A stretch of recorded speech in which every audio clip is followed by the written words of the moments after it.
Mani Singh Ji also said this Maryada that the Jakara Sat Sri Akal will not be proclaimed, will not be said in Harmandir Sahib, in the Darbar of Harmandir Sahib.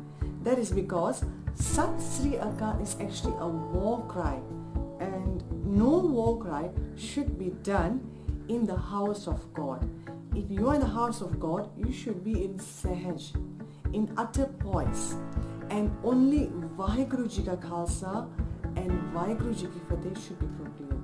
Whereas in Akal Takht, in worldly power, the war cry is proclaimed there. So these are the differences. In Harmandir Sahib, only Vaheguru Ji Ka Khalsa and Vaheguru Ji Ki Fateh is said is proclaimed in the Darbar Sahib during the Ardas, and no Sat Sri Akal.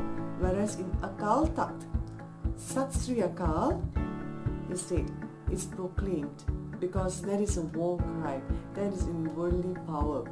So Pai Mani Singh Ji is also the person who decided, who wrote this Maryada that in Akal Takht, the Tadi Jatha is allowed to stand up and do the Kirtan, whereas in Harmandir Sahib, in the Darbar of Harmandir Sahib, no Kirtanis are allowed to stand up. They are supposed to be seated and do the Kirtan.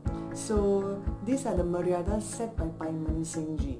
So the first one is of course the Jakara Sat Sri Akal is only to be said, is only to be proclaimed in Akal Takht after the Ardas, whereas in the Darbar of Harmandir Sahib, only Vaheguru Ji Ka Khalsa, Vaheguru Ji Ki Fateh, and the other Maryada was that the Tadi Jathas in Akal Takht are allowed to stand up to do Kirtan, whereas in the Darbar in Harmandir Sahib, all the Kirtanis are supposed to sit down